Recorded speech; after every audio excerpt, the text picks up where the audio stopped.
प्रणाम भंते जी।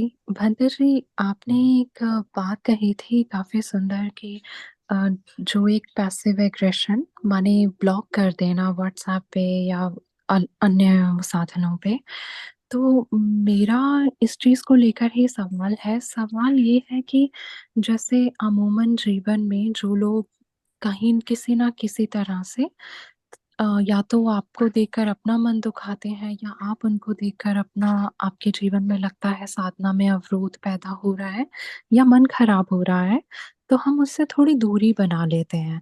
तो ब्लॉकिंग मेरे लिए या फिर अनम्यूट कर देना उसी तरह का एक साधन था। उदाहरण के लिए जैसे मेरा कुछ वर्षों से जो जीवन है या जीवन की गतिविधियाँ हैं, वो विपश्यना साधना या धर्म से जुड़ी हैं।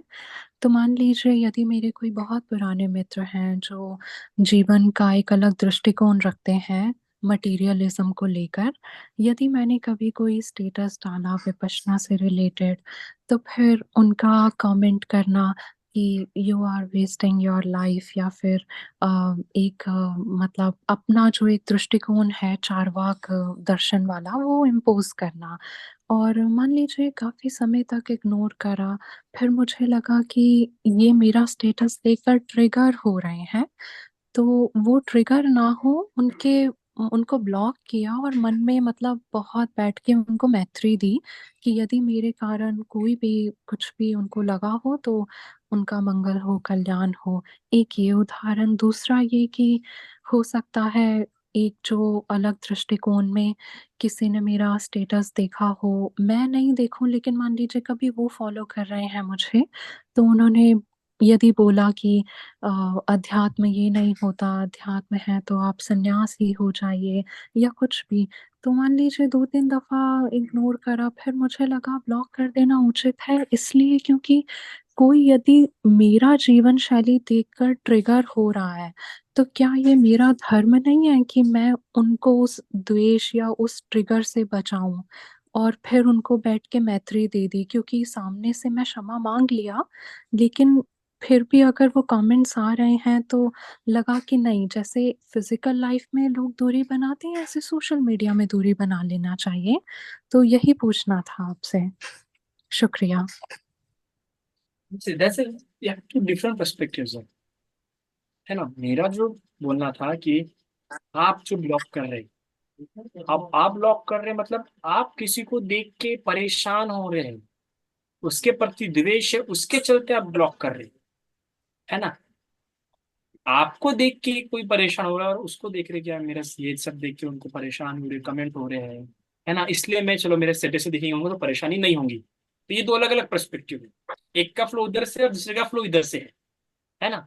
तो जो हुँ, फ्लो इधर से आ रहा है, आप उनका ध्यान में रख के जो ब्लॉक कर रहे हो उसमें कोई गलती नहीं है, दैट्स नॉट रॉन्ग थिंग। पर हमने क्या जो आजकल जो ट्रेन चला है कि नहीं नहीं यार, मुझे ये होना ही नहीं है इंसान, ये मेरे को पसंद नहीं, इसका देख के मेरे को गुस्सा आता है इसलिए ब्लॉक करो। ऐसा ये जो पर्सपेक्टिव है कि हमारे मन में जो द्वेष उत्पन्न हो रहा और हम अपने द्वेष को लेके या मुझे उसे इग्नोर करना है, मेरे को इंसान चाहिए ही नहीं जिंदगी में, ऐसे इंटेंशन से जो ब्लॉक कर रहे हैं ये इंटेंशन गलत है। क्योंकि आप उसको हटा नहीं रहे, वहीं पे है, बस आपने आंखें बंद करो, इससे कुछ होने वाला नहीं है। जैसे आपने आंखें खोले वो फिर से अनुशय उत्पन्न हो जाएंगे, और आप जिंदगी भर आंखें बंद नहीं रख सकते। ओके। हुँ, तो आप जो आपने जो बोला कि उसमें तो गलत बिल्कुल भी नहीं है कि हाँ वहां से कमेंट आएंगे उनको बुरा लगेगा, इसलिए आपने ब्लॉक किया, उसमें कुछ भी गलत नहीं है। पर एक बार जो आपको ध्यान रखना चाहिए कि आपने उनको ब्लॉक किया, अब जब उनको पता चला होगा कि इन्होंने मुझे ब्लॉक किया तो उनका मन कितना व्याकुल हुआ होगा। हम्म? हाँ। इस इन्होंने मुझे ब्लॉक क्यों किया, क्या मेरी गलती हुई वगैरह, अभी कहीं ना इस बात से लेकर उनके मन में हमेशा द्वेष ना रह जाए। उसके लिए मैं मैत्री देती हूँ हर रोज़ कि यहाँ मैत्री मतलब कैसे, मतलब उधर मन द्वेष में तो उत्पन्न हो क्षमा ही रहा माँग होगा ना। लेना। हाँ। मैंने इसलिए अपने प्रवचन में कहा कि first sort out the things then go away. मैंने प्रवचन हुँ, में ही कहा कि ठीक है, आपको दूर होना है, आपको अलग होना है तो पहले माफी मांगिए, बातें क्लियर कीजिए और फिर अलग हो जाइए। जी। आप पहले इस बात को और क्लियर कीजिए कि आपको मेरे स्टेटस पसंद नहीं है, और मुझे भी लग सकता है कि किसी को अच्छा लगता है, आपको बुरा लगता है, तो आप उस कुछ बातों को मिडिल आप पे लाइए। और फिर अगर आप इस प्रकार से अनब्लॉक करेंगे तो कैसा होता है कि कई सारी बातें और उलझ जाती हुँ। हैं। उनके लिए बहुत और देर तक मन मन में रह जाता है फिर। और भंते जी, एक और चीज़ इसमें पूछनी है, मान लीजिए जो सामने वाले व्यक्ति हैं, यदि और जम के उनका बोलिए। जो भंते जी, एक और चीज़ इसमें पूछनी है, मान लीजिए जो सामने वाले व्यक्ति हैं, वो बहुत ज़्यादा तार्किक हैं। मान लीजिए उनका प्रोफ़ेशन, जैसे सपोज़ या तो एडवोकेसी एडवोकेट हैं या फिर न्यूज़ एंकर हैं। तो वो उनको, मुझे लगता है कि शायद कोई माफ़ी माँगना भी उनके लिए एक ट्रिगर होता है कि उनको वाद-विवाद लंबा करने का एक मौका मिल जाए। मान लीजिए मैंने अगर उनसे ये भी बोला कि आप, यदि आपको नहीं पसंद मेरा स्टेटस तो आप नहीं देखिए, और जाने-अनजाने में मैंने आपको ट्रिगर करा हो, तो उसके लिए मैं क्षमा माँगती हूँ और आप मुझे नहीं देखिए। बस इतनी-सी बात, लेकिन उनको उसमें भी एक, मान लीजिए एक तर्क करने का, कुतर्क करने का या एक लंबी आर्गुमेंटेटिव डिस्कशन करने का एक वो मौका ढूँढ लें कि अच्छा ठीक है, मैं आई एम नॉट हर्ट, आप मुझे ये बताइए कि आपका जीवन को लेके मतलब ऑब्जेक्टिव क्या है? आप मतलब लाइफ़ को वेस्ट क्यों करना चाह रहे हैं विपश्यना करके या कुछ भी करके? तो मुझे लगता है कि I want to avoid those conversations, क्योंकि उससे अच्छा तो मैं आना-पाना कर लूँ 1 घंटा, मैं क्यों कुतर्क-वितर्क करूँ? हम्म। तो फिर भगवान ने इसलिए इसलिए मुझे भी कहा लगा है, ब्लॉक ही। भगवान ने ये कहा है कि चर्चा किस विषयों पे होती है? चर्चा उन विषयों पे होती है जिन पे दोनों दोनों के मत समान हो, जिन पे दोनों एक मत हो, जिन पे दोनों की हुँ, स्वीकृति हो, उसी विषय पे चर्चा होती है। जिस पे एक का हाँ है, जिस पे एक का ना है, ऐसे विषय पे चर्चा नहीं, हमेशा वाद विवाद होता है। तो इस बात को क्लियर करते हुए आप साफ साफ एक क्लियर कीजिए कि देखिए, मुझे इस पे चर्चा ही नहीं करनी। सॉरी। हुँ। जी, बहुत-बहुत शुक्रिया। स्टेटमेंट, पूरा स्टेटमेंट में चर्चा ही नहीं करनी, आगे एक शब्द भी नहीं बोलना इस पे मुझे। जी, आपको बोलना है, आप बोल सकते, पर मेरा इस पे कोई उत्तर आएगा ही नहीं। पहले क्लियर जी, कीजिए, आप लीजिए, आप जितना लिखना लिखिए, पर मेरा इस पे कोई उत्तर आएगा नहीं। एक समय ऐसा आएगा कि वो आपके इस पे कमेंट करना ही छोड़ देंगे। जी, जी। वो कमेंट इसलिए कर रहे हैं कि, क्योंकि देखिए, फ्यूचर में कभी हो सकता है कि आपके स्टेटस देख के कभी ना कभी उनको लगेगा कि अरे यार, ये अच्छा है, मुझे भी करना चाहिए। एक समय आता है, एक हुँ, समय कभी कभार कभी तो होता है कि अगर कोई इंसान एक ही तरह की फोटो बार बार देख रहा है, बार बार से दिख रहा है, तो एक बार तो भी कभी उस फोटो को देख के इतने बार बुरा खेला, तो एक बार तो भी अच्छा खेला ही जाता है। हुँ, ये बात तो आप मानेंगे हुँ। साइकोलॉजिकली जी, कि कोई बात वो रोज हम उसको भले कितना नेगेटिव कमेंट क्यों ना होगा, रोज वो देखने पर एक बार तो भी कभी ना कोई एक फोटो तो भी दिख लगेगा कि नहीं यार ये अच्छा है। हुँ, हुँ। जी, बहुत-बहुत शुक्रिया भंते जी। प्रणाम।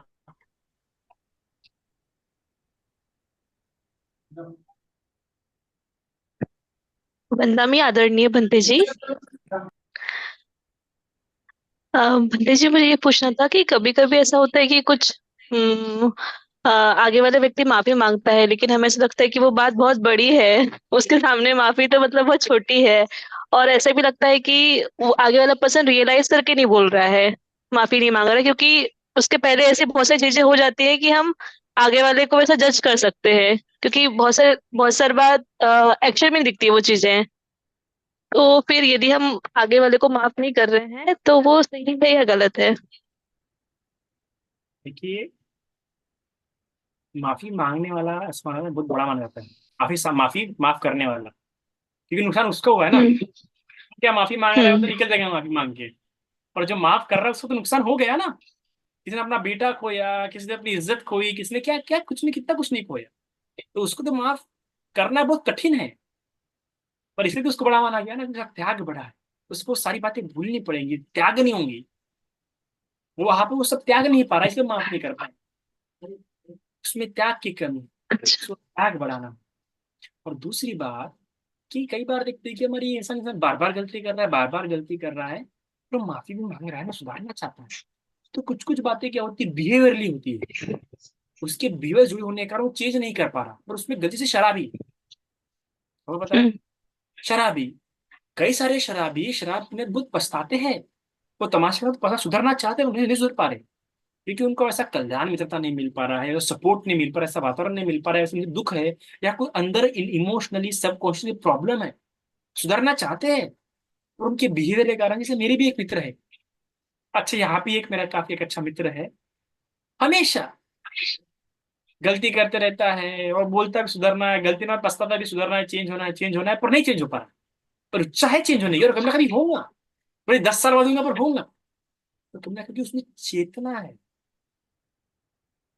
पर वो उसके बिहेवियर होने के कारण, वो बिहेवियरल पैटर्न वैसा होने के कारण, कॉग्निटिव पैटर्न वैसा होने के कारण, और कई सारी बातें होती है, अगर कोई सा सुधर नहीं पा रहा, तो उसके पीछे कई सारे कॉज होती है।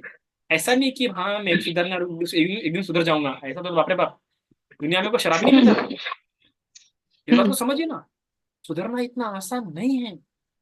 कौन सा लपट पुट्टा है जो सुधरना नहीं चाहता? मैंने कई सारे देखे लपट पुट्टे भी सुधरना चाहते, इतना आसान नहीं है। कई बार ऐसे कई सारे बच्चे मेरे पास आते हैं कि बनती है, मशीन फॉलो करना है, मैं चेंज होना चाहता हूँ, अच्छा मोटिवेशन मोटिवेशन लेकर आते हैं, पूरा मोटिवेट दिखते हैं, पर कुछ हम्म। वक्त जाते हैं। लेकिन कई सारी बातें चाहिए होती है जो नहीं उनको मिल पा रही है, वैसा सरकमटेंस नहीं मिल पा रही है, वैसे कर्म विपाक नहीं आ पा रहे, वैसे कल्याण मित्र नहीं मिल पा रहे, वैसे गुरु नहीं मिल पा रहे, बहुत सारी बातें होती है।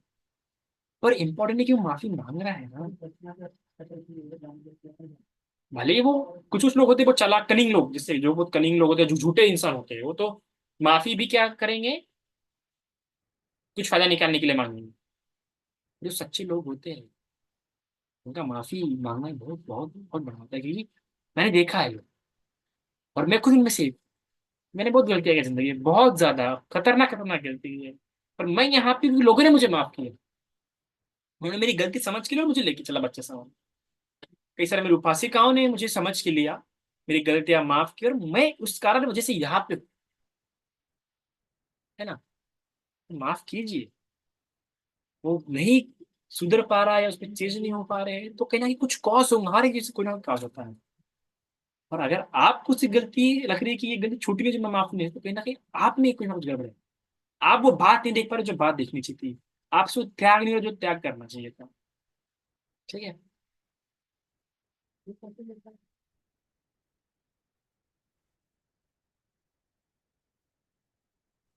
बदनामी बनते जी। हाँ, बोलो बोलिए। बनते जी, जैसे भगवान ने कहा है कि अविद्या पच्य संखाड़ा, यानी कि अविद्या से ही सारा संस्कार का जन्म होता है। तो भगवान बनते जी, जैसे किसी में अगर भय के संस्कार हो, इसका मतलब कि कहीं ना कहीं अविद्या रही होगी, तभी तो उसमें भय के संस्कार अभी हैं। और अगर भय के संस्कार हैं तो उसको दूर करने के लिए बंदे जी फिर क्या करना चाहिए? अविद्या मतलब क्या? अविद्या रहती है क्या? अविद्या मतलब वो सती नहीं है, संप्रजन्य नहीं है, तो विद्या है। मतलब he is not mindful of his present moment, that what is happening with him.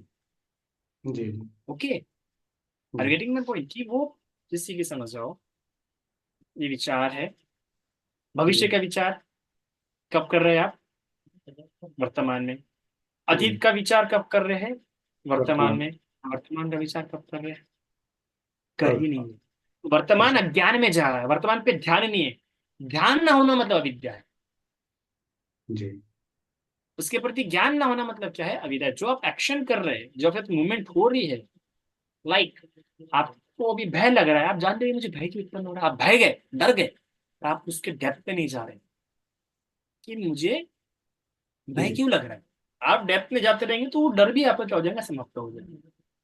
तो संस्कार भी जो उत्पन्न हो रहे हैं, तो वो अविद्या कारण इस उत्पन्न की सत्य नहीं है उन संस्कारों के।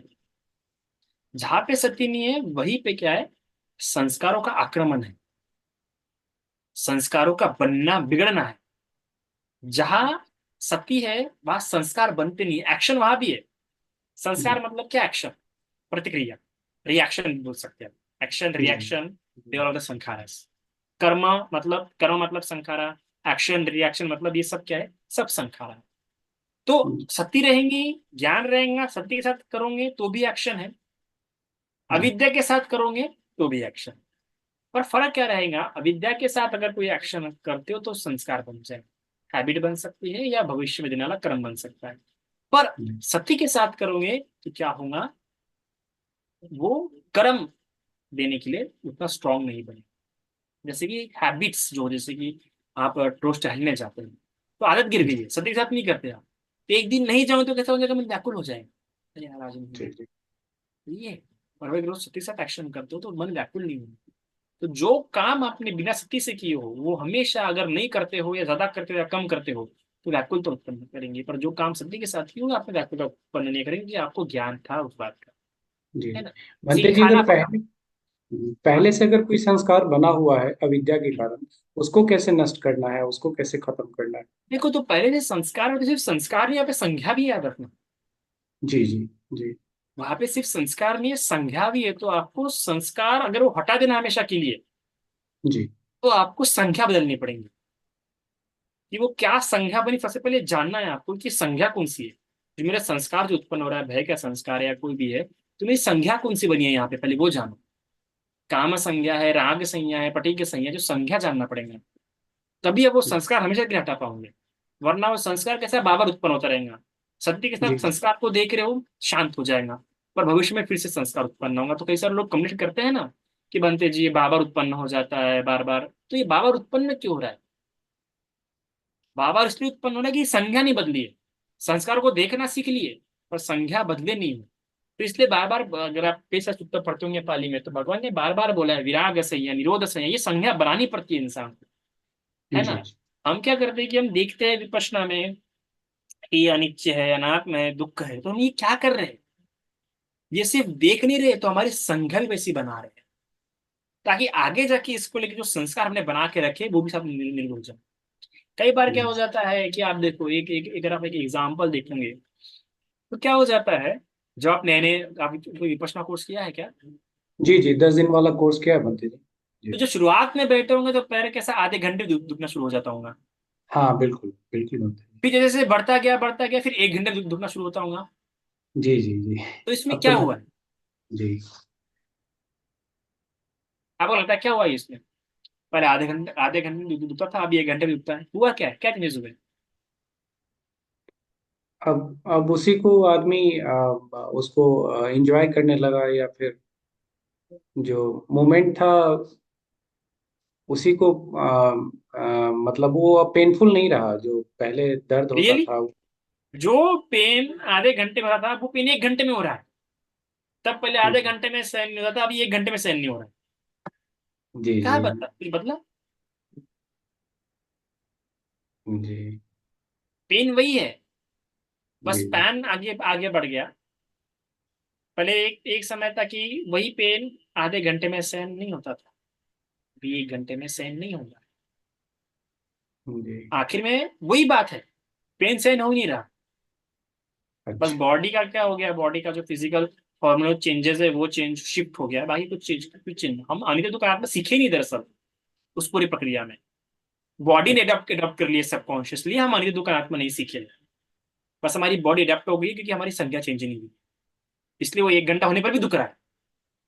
बस पहले आधे घंटे दुख रहा था, अब 1 घंटे दुख रहा है, क्योंकि बॉडी का जो बायोलॉजी है, जो फिजियोलॉजी वो चेंज हो गया है। बाकी जो पेन, जो समता समता वो समता उमता कुछ हमारी बैठी नहीं है, कुछ जी भी समता बैठी नहीं है। बस बॉडी ने अपना क्या फिजियोलॉजी चेंज कर दी है। जी क्यों? क्योंकि संज्ञा ही अभी तक तैयार नहीं हुई हमारे अनित्य दुकानात्मक की। और वो कब होती है, जब विपश्यना उत्पन्न होते हैं। जी आप समझे मेरी बात को, तो सिर्फ संज्ञा भी चेंज करनी है। संस्कार तो आप देख रहे हैं पर संज्ञा नहीं बदल रही ना आपकी। आप अनित्य को देख रहे हैं, दुख को देख रहे हैं, अनात्मा को देख रहे हैं, पर संज्ञा की चेंज ही नहीं हो रही है, बदल ही नहीं रही जी संज्ञा आपकी। वो कारण है, संख्या बदलना पड़ता है। और उस संख्या बदलने के लिए संज्ञाओं का अभ्यास करना पड़ता है। संज्ञाओं जी का अभ्यास करना है, सतिपट्ठान में जो प्रतिकूल मनसिकार है, धातु मनसिकार है, उसका अच्छे प्रकार से अभ्यास कीजिए। जी बंधु जी, धन्यवाद बंधु। कई बार क्या हो रहा है कि सा संस्कार संस्कार से संस्कारों पर ध्यान नहीं देना, संख्या पे भी ध्यान। जी, धन्यवाद बंधु। साधु। मुझे पता है आपको नहीं समझी मैं जो बोला बात। नहीं बंदे जी, समझ में आ गई। बंदे जी पक्का? हाँ, बंदे जी जो संज्ञा है, जो हमारा परसेप्शन है, उसको जब तक हम चेंज नहीं करेंगे तब तक जो हमारा संस्कार है, जो पुरुष, वो भी नहीं चेंज होगा। दोनों इंटर रिलेटेड है। तो पहले हमको अपना जो संज्ञा है, क्योंकि केवल संस्कार पे जाएंगे तो संज्ञा जब तक रहेगी तो फिर दोबारा रिकरेंस होगा उसका, फिर से लौट के आएगी। अगर संज्ञा को हमने देख लिया कि अगर भंते जी अगर रस्सी है उसको अगर हम सांप समझ रहे हैं तो ये हमारी संज्ञा का ही दोष है। अ अगर fake snake can create a real heart attack. जी जी जी भंते जी, तो मैं ये समझ कब गया भंते समझेंगे जी। जब आप सती पठान का अच्छे से अभ्यास करेंगे। अब मैं पढ़ रहा हूँ जब भंते जी, प्रयास नहीं आपने समझेंगे। भंते जी आपने सती पठान का कहा था, तो वो गोयनका जी का जो सती पठान है मैंने पूरा डाउनलोड किया है, और वो मैं एक एक वर्ड उसको पढ़ रहा हूँ भंते जी, और उसका अभ्यास अभ्यास भी कर रहा हूँ। बहुत मुझे फायदा हुआ भंते जी। तो अब तो मुझे समझ में आने लगा है कि क्या सही है और क्या गलत है। तो बहुत बहुत धन्यवाद भंते सती पठान का अभ्यास कीजिए। सती पठान बहुत महत्व होता है। सती पठान ही प्रश्न आने को इसमें अगर मैं डेप्थ में जाऊँ तो बहुत बहुत लंबा हो जाता है, लेक्चर हो जाएगा उस पर। मैं देखना जी। जब कंटिन्यूसली करते हैं, अगर आप देखोगे विपश्यना में भी एक बात बोली जाती है, अगर आप कोर्स करते हैं ना, अगर आपके लॉन्ग कोर्स होते हैं तो लगातार 6 महीने का आपको गैप करना पड़ता है। कि आपने सोचा ऐसा क्यों क्यों क्यों क्यों करते होंगे? पता होगा ना आपको ये बात? नहीं भंते जी, हम्म? नहीं पता भंते जी, गैप क्यों रखते हैं, अगर नहीं आप लॉन्ग पता। कोर्स करते हैं तो जी नेक्स्ट लॉन्ग कोर्स के लिए आपको कम से कम 6 महीने का क्या रखना पड़ता है? जी। गैप रखना पड़ता है। क्योंकि लगातार कोर्स करने से आपकी संख्या पे डायरेक्टली असर होता है, और अच्छा। सांसारिक व्यक्ति के लिए बिल्कुल भी ठीक नहीं। एक जी भिक्षु के जी। लिए है ठीक, क्योंकि हम्म। भिक्षुओं के जीवन में वैसे संस्कार या वैसी चक्षु विज्ञान, वैसे सोत विज्ञान जो उत्पन्न होते नहीं है। तो एक जी गृहस्थ, एक जो जो जो जो अपना ये है, उसके लिए ठीक है कंटिन्यूसली कोर्स करने में। पर जो जी। गृहस्थ है वो कंटिन्यूस अगर ऐसे कोर्स करेगा तो पागल हो जाएगा। क्योंकि संख्या संख्या बदलती रहेंगी। इसलिए भी ये कारण है कि अरहंत, अगर गृहस्थ में कोई अरहंत होता है तो तुरंत मर जाता है, क्योंकि वो बाहर से नहीं मिल सकता, क्योंकि संख्या भी बदल जाती है। और वैसी संख्याओं के साथ रहेगा तो पागल हो जाएगा। वो रह ही नहीं सकता इस संख्याओं के साथ। उसका जी शोषण होगा, बहुत होगा, क्योंकि संख्या बदल गई तो मतलब पूरा जीवन बदल गया। जी। और जब अनंत हो जाता है तो उसकी पूरी संज्ञा ही चेंज हो जाती है। आप सोचो ना, उसका क्रोध कब जी नष्ट होता है? जब वो आनागामी होता है, तब उसके क्रोध में चित्त चित्त उत्पन्न होते नहीं है। जी तो संज्ञाओं का इतना गंभीर होता है, इसलिए गुरु जी आपको सिखाते कि तुम फिर सिर्फ संस्कार देखना सीखो। जी गुरु जी वहां पे संज्ञाओं की बात नहीं कर रहे 10 दिन के शिविर में, क्योंकि संज्ञाओं की बात करना शुरू कर जाएंगे तो बड़ा कठिन काम हो जाएगा। देन यू कांट बी, फिर आप गृहस्थ नहीं रह सकते। और अगर आप संख्याओं पे अभ्यास करें और आप गृहस्थ भी है, तब पागल होने की संभावना है। और यही हो रहा है। ज्यादातर लोग, अब आप देखो, आपको कई बार सुनने में आया कैसा लोग विपश्यना करना पागल हो रहे हैं। क्यों हो रहे हैं? कि कैसा लोग संख्याओं पे एकदम अभ्यास करना शुरू कर दे रहे हैं। ये एक कारण है।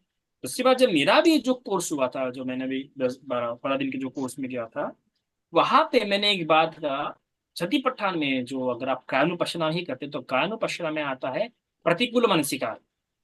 जी जी। प्रतिकूल मानसिकार मैंने किया ही, जानबूझ के नहीं किया। क्यों अच्छा। नहीं किया? मैं जानता था कि मैंने प्रतिकूल मानसिकार का अभ्यास करना शुरू किया तो then there is no way to go back. अगर मैं सही में रियली, अगर उसको डेडिकेटेडली अगर प्रतिकूल मानसिकार का अभ्यास करना शुरू करता हूँ तो there is no way to go back. And if I am practising that प्रतिकूल मानसिकार but not properly, not dedicatedly, it means जी मैं उसको अपने जीवन में उतार नहीं रहा प्रतिकूल मानसिकार को, तो एक समय ऐसा आ जाएगा कि प्रतिकूल मानसिकार ही मेरे लिए बस एक खेल हो जाएगा। हाँ, ध्यान के लिए बैठो, प्रतिकूल मानसिकार करो, उड़ जाओ, फिर वो खेल हो जाएगा। फिर वो जी आगे जाके ऐसा बन जाए कि मेरी लाइफ में इम्पैक्ट नहीं कर पाएगा और मेरी संज्ञा को बदल बदल नहीं पाएंगा। कई सारे लोग मुझे कहते हैं कि अशुभ अशुभ अशुभ भावना का अभ्यास करो, अशुभ भावना का अभ्यास करो। हाँ, मैं अशुभ भावना का अभ्यास कर लूंगा, पर वो कुछ देर तक रहेंगे। पर अगर मैं उसको कंटिन्यू नहीं करूंगा तो फिर से आगे जाके क्या हो जाएगा, अशुभ भावना मेरे पे जैसा भ्रमणा डालनी चाहिए वैसा ही डालेंगे। तो जब भी इस पूरे विपश्यना में या सतिपट्ठान में, या जब किसी भी अभ्यास का, किसी भी संज्ञा का अभ्यास करना शुरू करते हैं या किसी भी कम्मठान का अभ्यास करना शुरू करते हैं, आप सोच लो कि ये मेरे पे इम्पैक्ट कैसे डालेंगे, और वो इम्पैक्ट के साथ मुझे आगे बढ़ना है ये कि नहीं बढ़ना है। जी क्योंकि क्या हो जाएगा, फिर आप उसका अभ्यास करना शुरू करोगे। आप इधर मस्त प्रतिकूल मानसिकार का अभ्यास कर रहे हैं, और इधर मस्त रोज अपने आप को आईने में देख रहे हैं, मस्त पाउडर लगा रहे हैं, साड़ी पहन रहे हैं, अच्छे कपड़े पहन रहे हैं, अच्छे ये वो सारी चीजें इस्तेमाल कर रहे हैं। क्या पता प्रतिकूल मानसिकार अभ्यास का, प्रतिकूल मानसिकार का अभ्यास करने का तो ऐसे नहीं रहा ना। जी जी। मतलब बस आप ट्रेन बना के रखिए आपने, स्विच ऑन स्विच ऑफ, ऐसा नहीं। प्रतिकूल मानसिकार का अभ्यास कर रहे हो तो फिर डे टू डे लाइफ में जो बाहर चीजें उसको भी हटाओ। जी ऐसा नहीं कि इसका अभ्यास कर रहे हो, है ना। तो पहले आप किस स्टेज पे हो, आप सबसे पहले आपको जानना है कि आप लाइफ के किस स्टेज पे हो, और जी किस स्टेज पे आपको किसका अभ्यास करना सबसे ज्यादा आवश्यक है। दैट्स व्हाट जी I think when I talk about the Vipassana, when I talk about Satipatthana. जी। You get it. धन्यवाद बहुत विस्तार से आपने बताया बनते जी। बहुत बहुत कोटि कोटि धन्यवाद आपको। धन्यवाद। साध साध। वंदा में भंते जी, मेरा ये क्वेश्चन था कि मैं मतलब बाहर सब पे मैत्री करती हूँ, लेकिन हम मेरे बच्चों और पति पे ही मैत्री मेरी नहीं हो पाती। तो इसका क्या मतलब कारण है? मुझे थोड़ा बहुत तो मालूम है, क्योंकि मैं वो गुस्सा करते हैं तो मैं भी गुस्सा करती हूँ, बच्चे सुनते नहीं तो मैं भी उनसे चिल्लाती हूँ। लेकिन मुझे दुख होता है कि उन्हें मतलब संस्कार मतलब क्या है, संस्कार मतलब कुछ समझता ही नहीं उनको देखिए, मैथिली कभी को कभी। लेके भी ये पूरी प्रॉब्लम ये हो रही है कि मैथिली सिर्फ शब्दों का खेल बन जा रहा है लोगों में। अच्छा। जब ना विजुअलाइजेशन, सही विजुअलाइजेशन हो रहा है क्या आपका, कि सिर्फ मेरा मंगल हो, तेरा मंगल हो, सबका मंगल यस हो, यस बोलते जा यस। रहे हो। हाँ, बोलते जा रही हूँ मैं। जो स्टार्टर है, जो हम्म स्टार्ट कर रहा है मैत्री का अभ्यास, वो तो जब हम्म। बोले कि मेरा मंगल हो, तो सही में वो उसको फील कर रहा है, विजुअलाइज कर रहा है कि नहीं। पॉज लो, अच्छा। एकदम सेकंड में मत जंप करो कि तेरा मंगल हो। अरे बाबा, पहले खुद इमेजिन तो कर लो वैसा पूरा कि मेरा मंगल हो, मेरा हो रहा है मंगल। यस। हम तुरंत मेरा मंगल हो, तेरा मंगल हो, सबका मंगल हो। अरे बाबा, बेटा बॉस, पहले हम्म। पॉज दो। मेरा मंगल हो, सही में उसको फील कर लो, पूरी काया के स्तर पर पूरा फील कर लो। यस। कहते हैं ना, भगवान कितना प्यारा कहते हैं उस आनापान में, कि काया को जानते हुए श्वास लेता है, काया को जानते हुए श्वास छोड़ता है। वो जब व्यक्ति कहता है ना कि मेरा मंगल या तेरा मंगल, तो सही में उसे जानता है वो, सिर्फ बोलता नहीं है। वो विजुअलाइजेशन ही कमी हो रही है, इसलिए इसका ओवर नहीं हो रहा है उससे। समझ रहे आप। वो विजुअलाइज कीजिए कि सही में तेरा मंगल हो, तो उसको आपको फील कर रहे हैं आप उसको, सही में आपको फील हो रहा है कि हाँ उसका मंगल हो। और जब फील हो रहा है, सही में पूरा रोम रोम जग जाता है, रोम पर रोमांच हो जाता है। तो विजुअलाइजेशन होना चाहिए उसमें। हम्म? आवाज नहीं आता, आवाज आ ही नहीं रहा। उज्ज्वला जी, आपका नेटवर्क का इशू होने के कारण आपकी आवाज नहीं आ रही है उज्ज्वला जी। यही कहूंगा मैं आपको, उज्ज्वला उज्ज्वला जी आपका आवाज आ ही नहीं रहा। मैं आपको सिर्फ इतना ही बोलूंगा आप कि विजुअलाइज कर कीजिए, पॉज लीजिए, सही में उसको फील कीजिए। और सबसे पहले पहले स्वयं को पसंद कर लीजिए, फिर उसके बाद जिससे द्वेष है या जिससे हो रहा है उसके बारे में याद कीजिए। और कई सारे तरीके मंगल में करने के, कई सारे।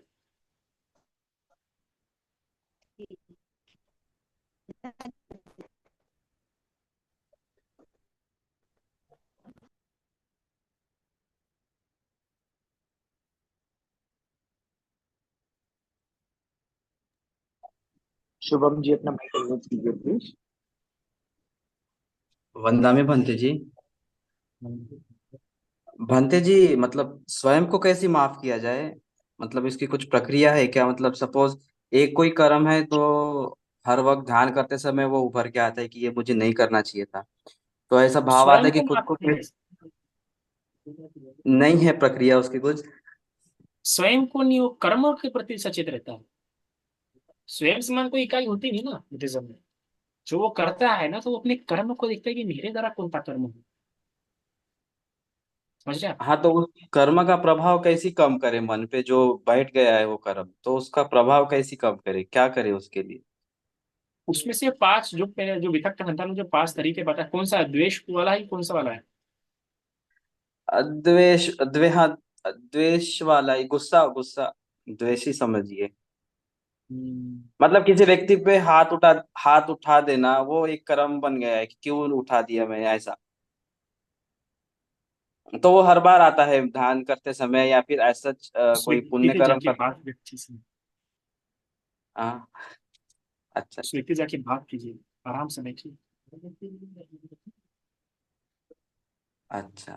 और भंते जी, अब आप किसी किन्हीं देशना में मैं सुना था कि एक जो भोजंगा सूत्र में आप कुछ बोले थे कि वो भावित करने वाला सूत्र है। इसका क्या मतलब है, भावित करने वाला सूत्र है मतलब?